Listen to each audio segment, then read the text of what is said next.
Hello, everyone, and welcome back to today's Training Industry Leader Talk, Effective Coaching and Feedback, sponsored by ELB Learning, BizLibrary, Ariel Group, Leadership Progress Cycle, and Bluepoint Leadership.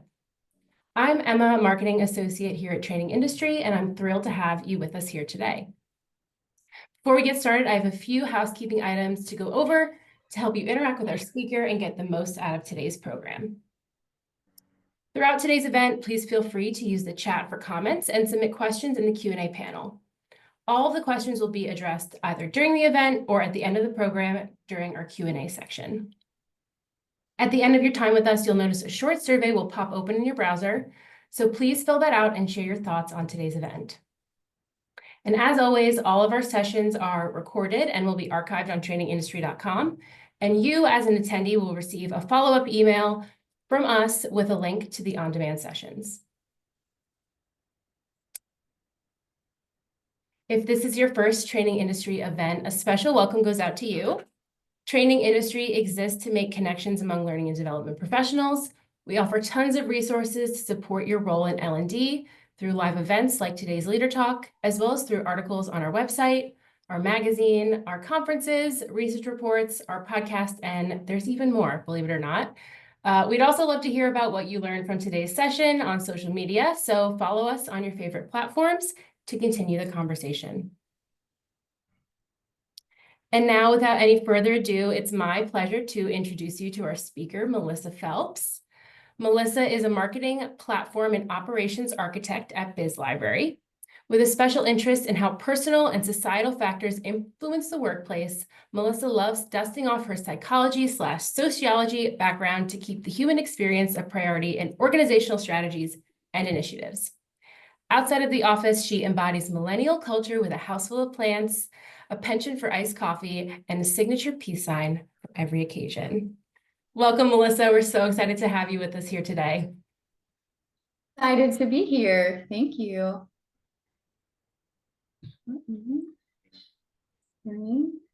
Perfect. All right, good to go.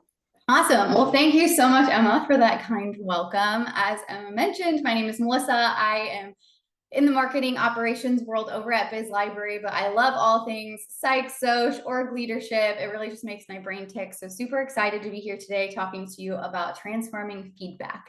I think every session we go to nowadays, everybody says it's going to be fast, it's going to be furious. I mean it. There's a lot of content to get through, so I want to go ahead and just jump right in. So if you would throw in the chat for me just one word that comes to mind when you hear the word feedback.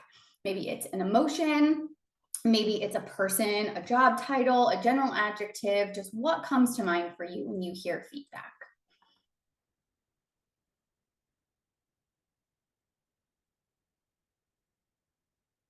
Okay. Yeah, so we've got some uh-ohs, we've got some ouches. So for a lot of people, when we hear the word feedback, we get a little chill down our spine, maybe a pit in our stomach. So if this is you, no, you're definitely not alone in this. The idea of feedback over time has just gotten a little bit of a bad rap. Due to so many different factors, for a lot of us, feedback gets kind of put in that like things that make me feel uncomfortable category. So the goal of today is really going to be to bring us back to home base. Remember that the intention of feedback ultimately comes from a positive place and not a punitive one. So during our time together, the bulk of our conversation is going to center around kind of three main topics in relation to feedback. We're going to start by breaking down the importance or the intention of feedback. We'll jump into different types of feedback and then start talking about challenges of both receiving and on how to navigate those feedback conversations.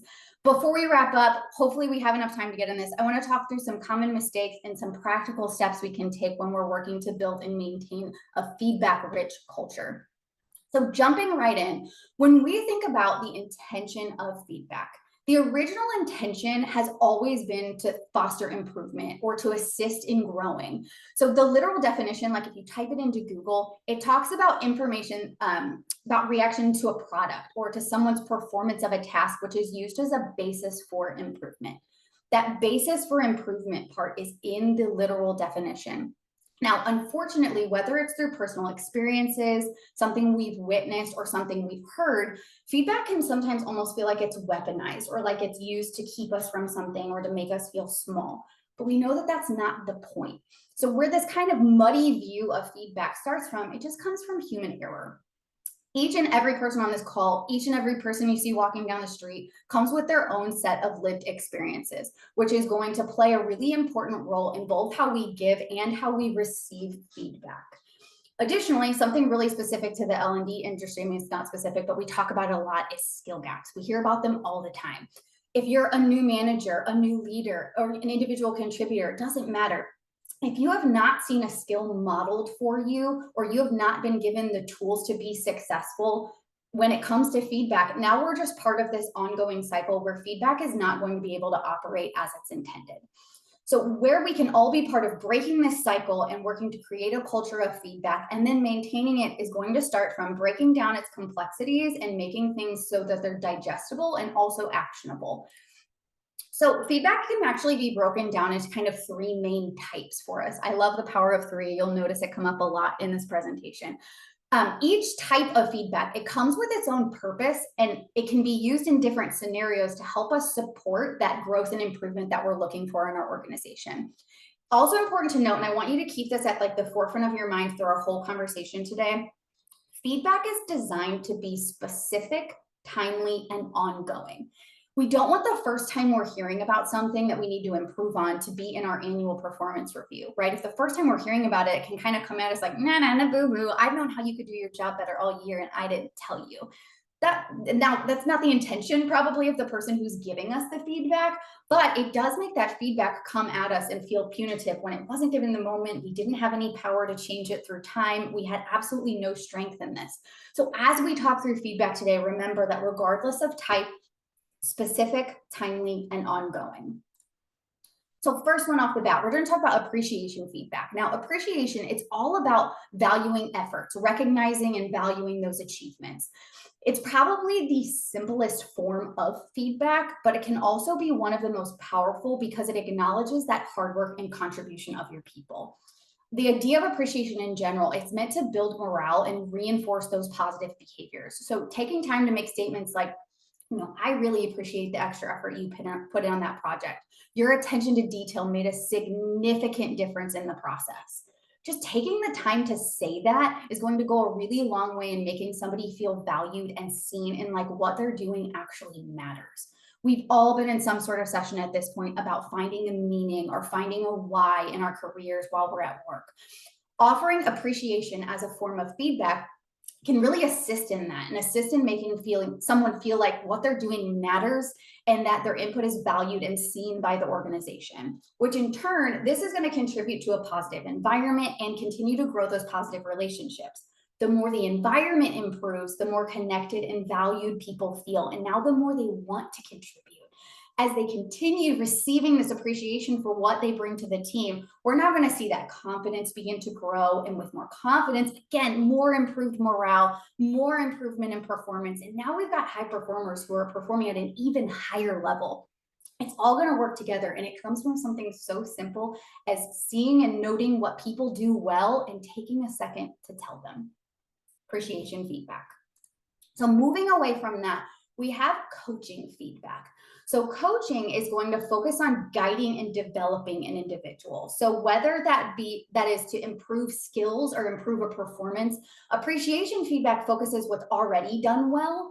Coaching is going to shift our focus towards how to enhance someone's ability or how to improve on a specific skill. So if we put this one into action, maybe a coach encourages someone to try practicing presenting in front of a mirror or recording themselves to identify areas where they could be more engaging while they present. So the skill we're working to enhance are the presentation skills, but even more specifically, the engagement, that maintaining engagement piece. The coach offered actionable suggestions to work on that specific aspect of presenting. So now the receiver of the feedback is walking away with 3 takeaways. Making presentations more engaging is something I can improve on. Practicing in front of a mirror or recording myself and watching it back are exercises or tools I can use to help myself improve. And my coach cares about my success as a presenter. When it is done well, Effective coaching is going to enable people to understand not only what skills they can improve on, but offer that how-to for how they can apply these tools and techniques to assist in that improvement. So again, appreciation is given when we want to see something positive continue. Coaching is going to be given when someone faces a challenge, or maybe they're in need of new or better skills in order to be successful. Something else I do want to point out about coaching feedback is that it's more of a process than like a one-time statement. Coaching is ongoing. It's a long-term investment in that growth and improvement of our people. So it's something we're going to revisit, something we're going to continue discussing, and it's something we might even pivot our approach to, right? So if talking to yourself in the mirror isn't working, maybe as the coach, I say, you know what, let's try something else. Find someone you trust. Let's practice giving this presentation to them live one-on-one so we can feel that energy live. We can engage with them in the moment and see it, keep a pulse on how things are going. So coaching, we're shifting that how-to, that ongoing, that long-term investment. And then finally, we have feedback, evaluation feedback. So evaluation is all about assessing performance against a set of standards. So we're going to compare someone's work or their behavior to an already established benchmark. Now, this is typically where our brains go when we hear feedback, because we think of things like annual performance reviews or maybe a project debrief. There's specific expectations, and our performance is being measured against those expectations. Now, evaluation feedback can be really valuable because it can provide clarity into how well someone is meeting the expectations of their role. And it's also going to identify areas where their performance can improve. So maybe an example of this one might look like, last quarter, you met 80% of your sales target.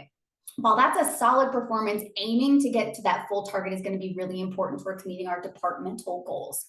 Let's develop a plan to follow up more consistently with leads, but let's also work together to explore some ideas on how we can boost your sales. In that example, that person's performance is being compared directly to an established set of expectations. The evaluator took the time to offer clarity towards what needs improved, but also showed them what success looks like and offered to create a plan of action. So again, when it's done well, right, evaluation feedback should leave the receiver feeling empowered to make changes. We don't want them walking away feeling like they just got slapped on the wrist. We don't want them leaving feeling in trouble. All right, so quick review on those. Each type, we know it serves that unique purpose. So appreciations, that's morale, positive reinforcement. I want to see those behaviors continue.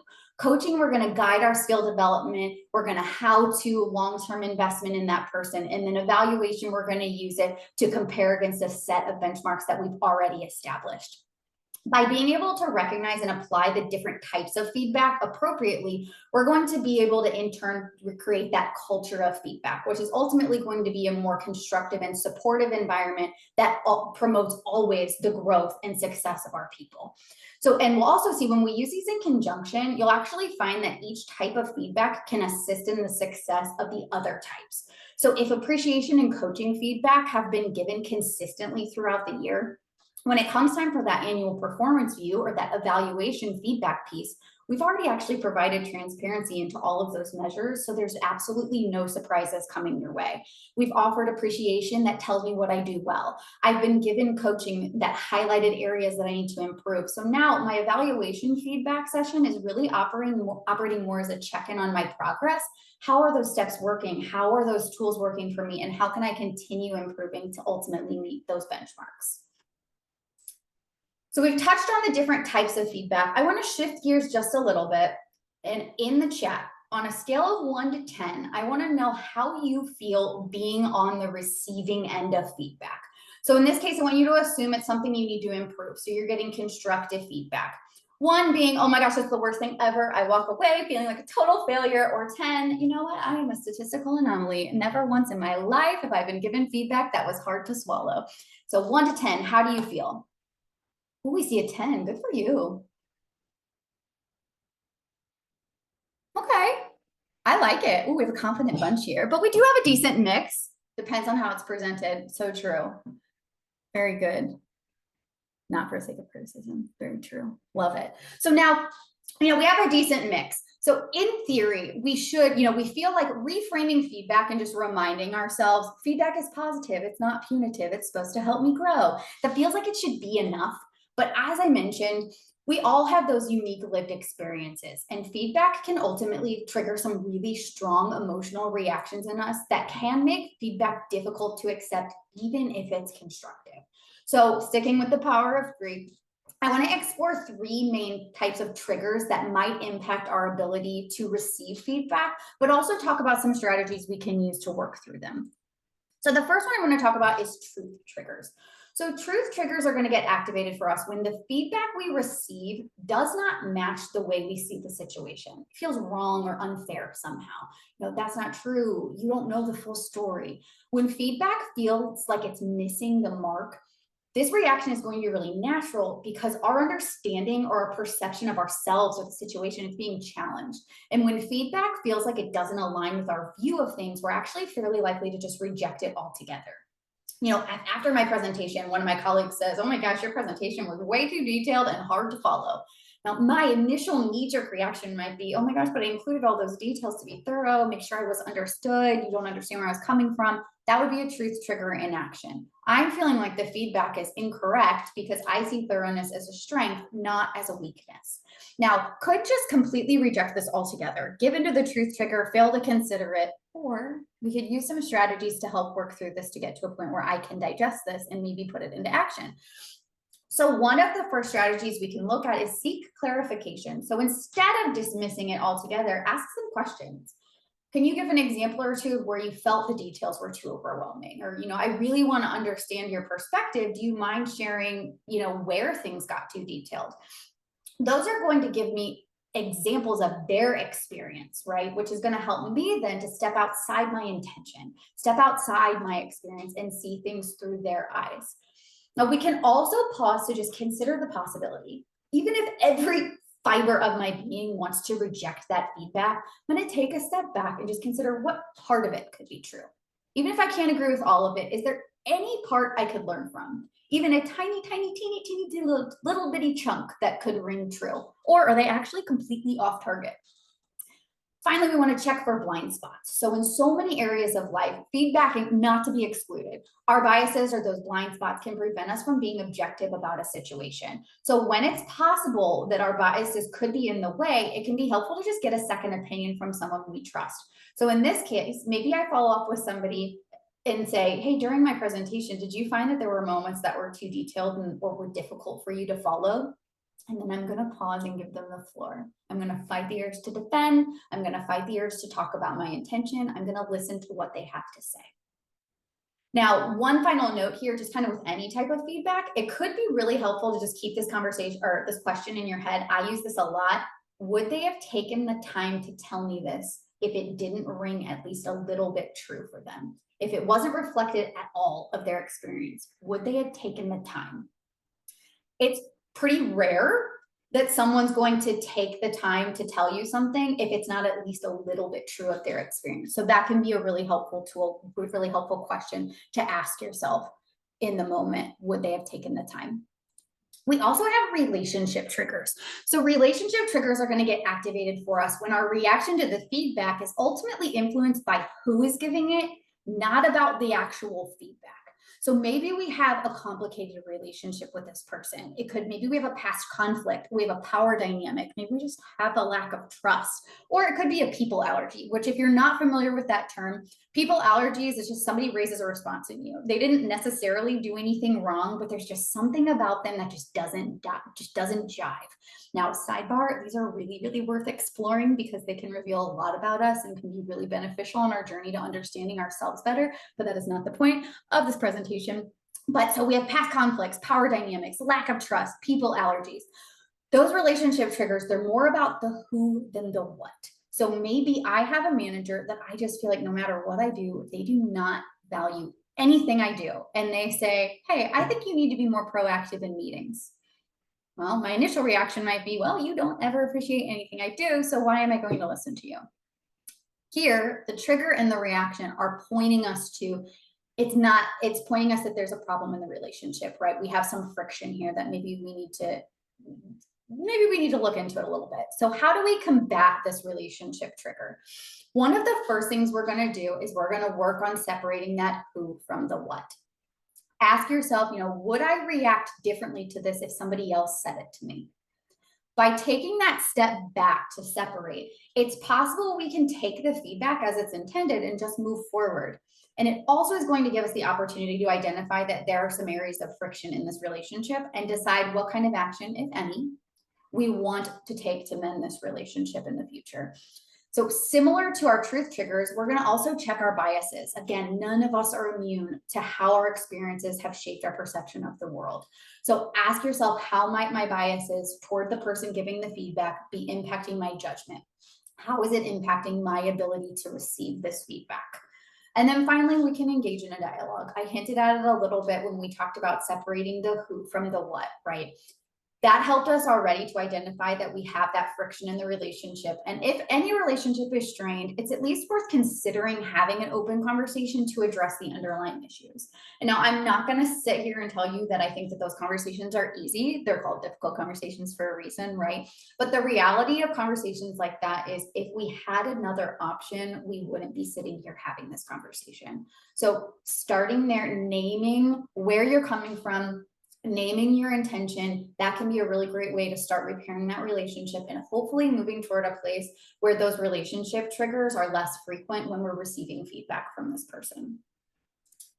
And then last, but certainly not least, we have identity triggers. Now, identity triggers are potentially the most personal and the most challenging for us to manage.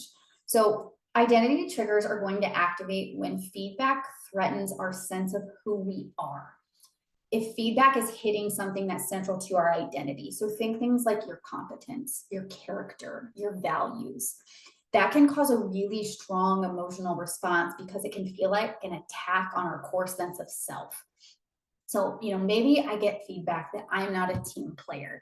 I am someone who prides myself on being collaborative and supportive. That feedback might really, really shake up my world. How could they say that about me? I feel like I'm somebody who's always going out of my way to help my teammates. Hearing that feedback can challenge my identity and then end up triggering things like defensiveness, maybe shame, maybe there's some resentment or anger mixed in there. So while identity triggers are potentially the most personal and the most challenging, there are still strategies that we can use to help support ourselves and set ourselves up for success while we're working through these. So the first thing we're going to do with identity triggers is pause. We have to give ourselves time. Hearing any sort of feedback that challenges your sense of self and initiates that really strong emotional response is going to be a lot. So it's important to take a moment, give yourself a moment, take some deep breaths, give emotion space before reacting. Believe it or not, you are allowed to just say, thank you, I need a moment to digest that, and then come back and further the conversation later. So take the time you need to reflect on the feedback, think about how it made you feel. And then once you've taken the time to sit with that, now we can work on separating our sense of self from the behavior. Remember, feedback is about actions or behaviors. It's not about who you are as a person. So instead of thinking, I am not a team player, we're tying that to our sense of self and up to our identity. We're instead going to work to reframe it and think there could be areas where I could show up as a better teammate. By separating that behavior from our sense of self, we can now allow ourselves to make improvements without beating ourselves up in the process. And then we can also work to develop a growth mindset. So instead of viewing ourselves as fixed, stagnant, like we're carved in stone, we can instead embrace the idea that we can continue to grow and be a little bit better every day. My friends on my team always make fun of me because I'm always like 1% better every day, right? We can, and that's the growth mindset at play. We can all get a little bit better. So by working to develop this, we can see feedback as the tool that it is to help us, it helps everybody to grow and improve with time. So we talked about all of these kind of summarized here. All of those can make it difficult for us to receive feedback effectively, but by being able to identify these and use those strategies to manage them, we can ultimately improve our relationship with feedback and use it to improve ourselves. So instead of seeing feedback as something that we're going to fear, that we're going to resist, we can instead view it as an opportunity to grow. I invite everyone in this moment to take a screenshot because I don't want to spend a lot of time on this out of the interest of time. But this is a really great exercise. Think about a time when you received feedback. Try to identify what kind of trigger might have come up for you. what was at play, how you might have done it differently. Also encourage leaders on the call, maybe have your teams do this as well. So I'll give you like 3 more seconds to screenshot this. This is a really, really great reflection point for us when it comes to feedback. That was more than 3 seconds, and here we go. All right, so we've touched on intention of feedback. We talked about our types. We talked about challenges that can impact our ability to receive. Now I want to journey into what it actually looks like to navigate those conversations. So regardless of whether we are giving or receiving feedback, the way that we handle the situation can make a huge difference in how it is received or how it is impacted on, or so how it's acted on, excuse me. So when we talk about navigating feedback conversations, I want to stay in the receiver seat right now. So even in a world where those triggers we just talked about have been activated, there are still ways we can make sure our feedback conversations are both productive and constructive. So one of the very best tools or strategies we can use when we're receiving feedback is asking questions. So sometimes feedback can feel really vague or confusing, especially if you're trying to navigate triggers and digest it in the moment. So by asking clarifying questions, you can ensure that you're really understanding the feedback and also what actions are being asked of you. So if we go back to our "you need to be more proactive in meetings" example, that's actually a pretty vague statement. But instead of just accepting or rejecting it, maybe I ask for an example of a time where I could have been more proactive. That's going to emphasize that I'm interested in understanding my improvement. So by taking the time to ask for that, I'm not only gaining clarity for my own benefit, I'm also showing that I have a willingness to engage in the feedback. That willingness can go a really long way in the eyes of the person delivering the feedback. And it's also going to assist in signaling to our brain that feedback is something we want. So if we're one of those people who said that feedback was scary or we have negative emotions, saying that feedback is something we want is going to help us to rewire our brains, redo those neural pathways to make ourselves realize feedback is a tool to help me be better and it's something that I want. So when we're receiving feedback, it's also important that we take a moment to reflect on the feedback and acknowledge what we heard. So I'm not telling you that you have to agree with everything that's being said, but just in general, showing that we're open and seriously considering the feedback is going to help to build that trust and further the dialogue instead of squashing it at the front door. So, I appreciate you bringing that to my attention. I can see how that might have, that's an exact script, quote it, do with it what you will. But just by taking the time to say, I appreciate that, I can see where you're coming from, you can help diffuse any potential for defensiveness and keep the conversation focused on that improvement rather than getting lost in any conflict in the delivery or in any of those triggers. And then we also want to make sure we're responding thoughtfully. So after you've asked your questions, you've reflected on the feedback, and you've acknowledged their perspective, we're now in a much better position to respond. That time is going to allow us to respond calmly and avoid any of those immediate defensive, potentially trigger related reactions. Now, I mentioned before that you don't have to agree with everything, but it is your responsibility to keep the conversation productive. So if the feedback is something you disagree with, it's okay to say, I understand where you're coming from, and I'll definitely take that into consideration, but I would like to share my perspective to make sure we're on the same page. So you're acknowledging their perspective still, you're showing openness to the feedback, but you're also setting a boundary and making sure that you're able to express your thoughts and engage in that dialogue, but you're doing it without squashing the conversation. So in general, when we're, just kicked my table. When we're receiving feedback, we want to make sure that we keep our dialogue open and focused on finding a mutual understanding. So we're asking for clarity, we're taking our time, allowing ourselves to remain open and willing, and we're not afraid to share a perspective when we disagree. Final note here, if you are not in a position to receive feedback, name it. But you need to be prepared with a follow-up time. So maybe after this presentation, I am absolutely not, I'm anxious, I'm at a 10, my adrenaline is going. If somebody wants to give me feedback about this presentation immediately, I'm probably not in a position to digest this. But I have some time later this afternoon, I would love to catch up with you. Now, there are of course situations where this is not appropriate. You are all smart people. You know when it is and when it is not okay to say, I can't listen to you right now, but let's talk later. All right, switching gears, we're going to the delivery seat. So the way we deliver is going to significantly impact how the feedback is received. So it's extremely important to be mindful of both our approach and our language that we use. So good rule, just in general, about giving effective feedback is to make sure that you're focusing on specific observable behaviors and the impact of that behavior. rather than sharing any sort of generalization or personal judgment. So instead of saying you're not a good listener, that feels really judgmental, it's going to put our person on defense. We instead might say something about we help something we observe. So, in that meeting, I noticed you interrupted your teammates a lot, which made it difficult for them to fully share their ideas. I think our team could really benefit from hearing everyone's input. That statement is focusing on specific behavior, that interrupting behavior, and is explaining how it impacted the team. Now, the delivery of this, it's still allowing the recipient to note that they need to work on allowing everyone to speak, but it does it without making them feel like they're judged or that you're attacking their character or making them feel bad. So we might have just sidestepped a potential identity trigger, which we love to see. So in order, I see what is SBI in the question mark in the chat. We're about to talk about it. So in order to make sure that we are structuring our feedback in a manner that's focused on those behaviors and the outcomes, we can use what's called the SBI model, which stands for Situation Behavior Impact. It's a really pretty simple framework, but it can prove to be really effective when we're giving feedback. So great job in yesterday's client meeting situation. You were able to provide detailed answers to all of their questions, behavior, which helped them feel confident and strengthened our partnership. Impact.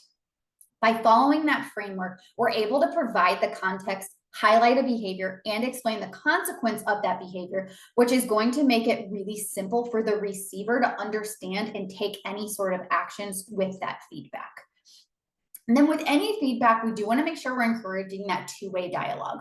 Feedback conversations should never be one-sided, but they're meant to be collaborative. So the recipient of the feedback should feel comfortable and empowered and welcome to share their thoughts, ask questions, and be part of creating a plan. So how do we do that? We can encourage that kind of two-way street by just taking time to ask some reflective questions. Open the floor to them. How do you see the situation? Or do you have any ideas on how we could address this moving forward? By inviting them into the conversation, you've signaled that you're also open to their perspective. And when people feel that empowerment and welcome to be part of their own plan of action, we know they're much more likely to accept it and want to put the plan into motion. So when we're giving feedback, we're going to focus on behaviors and impact. That SBI model, situation behavior impact model, is going to be kind of our main framework for how we're going to work on delivering it. And we're going to make sure we're inviting the person into the conversation and encouraging that two-way dialogue. So whether we are receiving or giving, the key is going to be stay engaged, stay focused, stay constructive. Summary. That's it. Yes. All right. We're moving fast and furious. Fast and furious. I'm still going. I'm okay on time. All right. So up until this point, we have focused pretty singularly on individual feedback conversations. I want to zoom out a little bit and talk about the way we can create an environment where feedback is a normal, natural, welcome part of our culture. So feedback cultures, they're not about just giving and receiving feedback.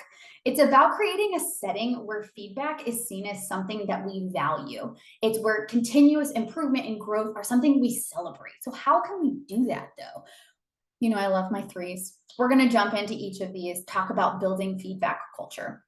So for those of you unfamiliar, I actually mentioned it earlier, so I probably should have take a moment for this, but growth mindset, it's a concept popularized by psychologist Carol Dweck. And the idea of a growth mindset is that our abilities and our intelligence, they can be developed with effort, with time, with learning, with persistence.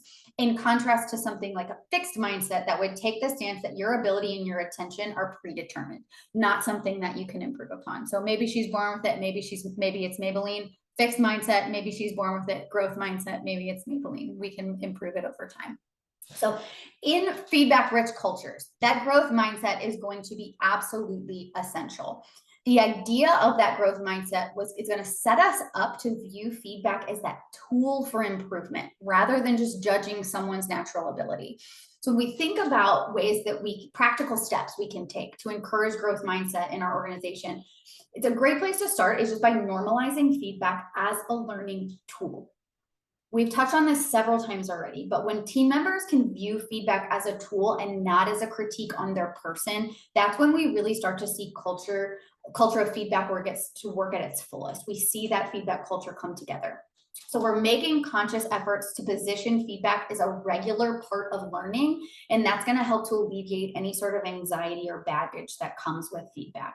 Now, it might feel really silly at first, but something simple like saying, let's focus on what we can learn and how we can improve next time. Or, feedback is a critical part to our success. It's crucial. That can go a really long way in normalizing feedback as a tool. And regardless of how silly it feels, if we're facing any sort of anxiety or carrying any baggage from the past with us and we're trying to build our feedback culture, just hearing those words out loud is going to help signal to our brain feedback is positive and it's welcomed. It's something we want. We can also be intentional about highlighting success stories. So take time in meetings to reflect and share examples of how someone who got feedback led to a positive change. Being able to see those tangible real life examples, that's going to make the impact of the feedback feel real, and instead of this abstract vision, which is going to make buy-in so much stronger. We've said it ad nauseum at this point, but essential is normalize it. Normalize feedback. Incorporate it into normal parts of your meetings, your one-to-ones, your debriefs. Put it on the agenda. Make it a habit for your team to ask for and give feedback. After time, it's going to become just a normal part of your workflow. It's going to feel really normal to have that going on. So if you're looking for a place to start with this, I highly recommend setting aside just like 5 to 7 minutes in your next team meeting for a feedback round. Team members are welcome to share what's going well, where there's room for improvement, and it might feel kind of clunky and forced at the beginning, but just like every other skill, the more we do it, the more we practice, the better we're going to get at it, and the more natural it's going to feel. We also want to make sure that we are actively working to create spaces where people feel like they can give or receive feedback in a non-threatening environment. Now, creating these spaces could honestly be a presentation all in itself.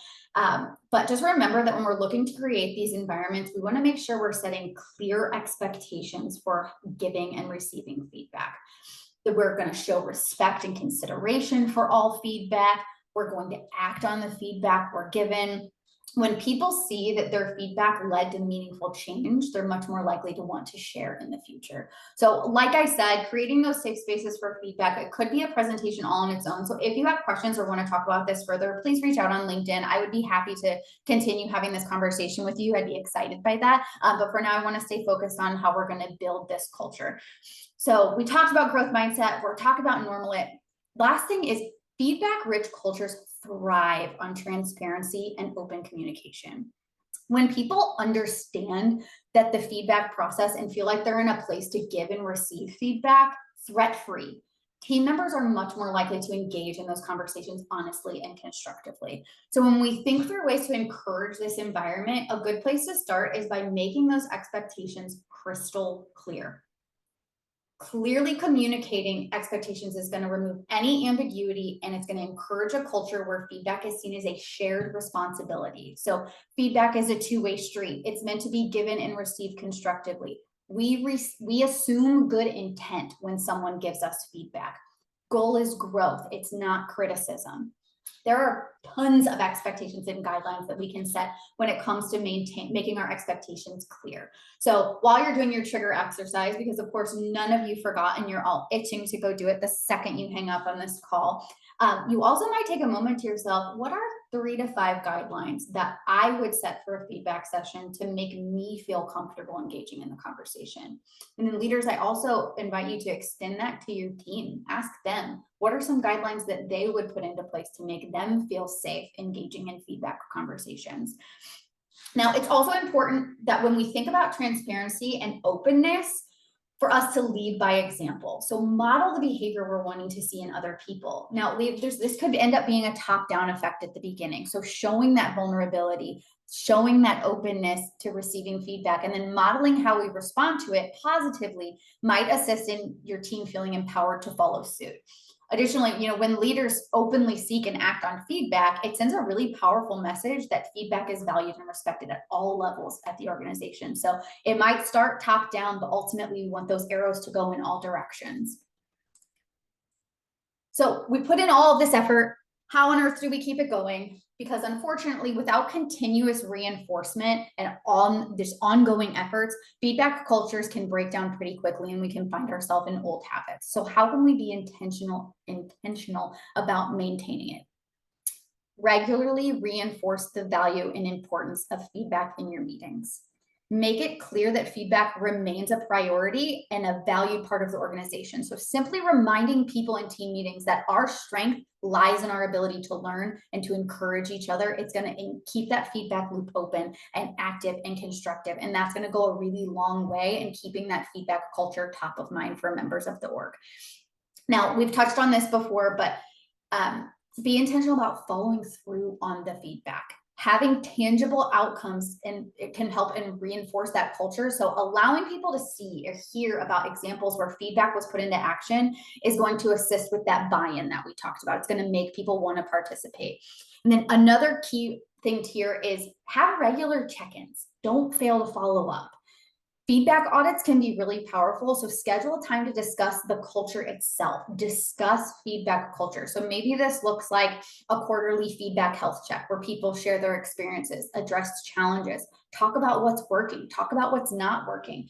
That's going to allow people on your team to feel empowered and like they're part of creating the culture so that it's working for everyone. And when you feel like you're part of something, you want to continue to be part of it. We can also engage in a little bit more of a formal feedback audit. So maybe something like a survey or individually interviewing members of your team. This is going to let us get a little bit more detailed and individualized view on how the feedback culture is working. And it also is going to create space for maybe some of our more quiet members who don't feel as confident giving feedback live. It's going to give them a piece of it, make them feel connected and involved in creating that feedback culture. And then finally here, we want to make sure that we are loudly and proudly celebrating people who are positively contributing to that feedback culture. So if it's someone who consistently offers constructive feedback, or it's someone who's shown a lot of growth because of responding to feedback, recognizing those efforts publicly can assist in reinforcing that behavior. All right, even with our best intentions, creating and maintaining that culture can be really challenging. So despite our best efforts, there are some mistakes that can just really undermine our efforts and prevent feedback from being as effective as it could be. So one of the most common mistakes is that we get lost in focusing on negative feedback or that constructive feedback. When there's an excessive focus on the negative feedback, we can unintentionally create that culture of fear and defensiveness that leads team members to view feedback as something that we dread, which is absolutely not what we're going for. So to combat this, we want to make sure that we're striking a balance between positive and constructive feedback, that appreciation feedback piece with the coaching and evaluation. And no, I am not telling you to Oreo or sandwich. I'm telling you to find a balance. It's ongoing, right? We do it all year long. So we don't have to Oreo, but we're going to make sure that we're calling out what people do well as what needs some improvement. Now, it's a natural part of any workplace for certain processes to have things that are working well and things that aren't the best. So just call it out and lay it all on the table. Now, we can also fall into a trap of things being too vague. So when the recipient is unsure about what they need to improve, we're put in that dangerous cycle of, I am confused and I don't know how to act on this feedback, which translates to the person who gave it to, so-and-so didn't act on my feedback. Why do I bother? Maybe I'll just stop. That's where that specificity and those clear guidelines we've set, that's where those are going to come into play. When we know that we have to be specific and give actionable steps, we can avoid falling into that circle of vague disengagement from that feedback culture. Ignoring emotional impact is also another crucial mistake or critical mistake. We have to remember and acknowledge that feedback often triggers an emotional response.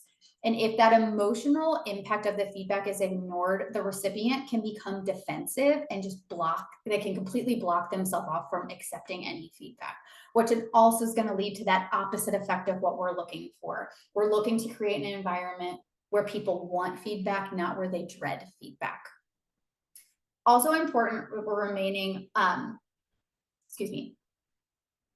last one here is failing to follow up after feedback is given. So without that follow-up piece that we talked about, feedback can feel like a one-time event or like a checkbox rather than an ongoing part of the culture and a natural part of the workflow. So be intentional, schedule time to discuss progress, offer feedback, scheduling time to discuss process and offering feedback reinforces the idea that feedback is part of that continuous process. It ensures that feedback is part of our normal workflow and something that we welcome. It's part of our daily routine. All right, I'm getting a 2-minute warning, so I'm going to skip this. Avoiding common mistakes, it's everything we just talked about, but through the opposite lens. Make sure we're balancing that feedback. Don't Oreo, just find a balance. Make sure we're keeping in mind that people have emotional reactions. Use those guidelines, be specific, and make sure that we're following up. All right, I'm gonna skip the final review, but oh, look, it's everything we talked about. Bing, bing, bing, bing, bing. Please don't forget your homework. We have that, that going through your triggers, thinking about time that you received feedback, reflect on it. How did it impact me? How did I act? How could I do something differently? Also, leaders, take some time to sit, really everybody, but leaders, encourage you to bring that idea of a feedback culture to your teams. Begin the conversation by having each member create a list of 3 to 5 guidelines that would help them feel comfortable engaging in those feedback conversations. We're basically at time, but does anybody have any questions? Oh, it's so fast. Whew, breathing now. So we did have some questions come through. Unfortunately, we are out of time though, but Melissa, I assure you, you will get the report of all of these questions. So if you want to follow up with these people, you are more than welcome to. And to everybody in the session right now, make sure to connect with Melissa on LinkedIn. I know she'd love to hear from y'all. I would. I welcome questions on LinkedIn. Would love to continue the conversation. Thanks, Emma, and all of you. All right, y'all. That's a wrap on session number 2. Thank you all for joining us. Thanks again, Melissa. That was a great session. You're getting tons of love in the chat. Love to see that. We have a 15-minute break. Up next, we have Joan Peterson joining us from Blue Point Leadership. Her session is Mindset to Momentum, Building Sustainable Coaching Practices. In just a moment, I'm going to close up this session. You can join the next session by returning to the Zoom events lobby and clicking on the session tab. I hope you all stick around and I'll see you in the next session. Thanks, everyone.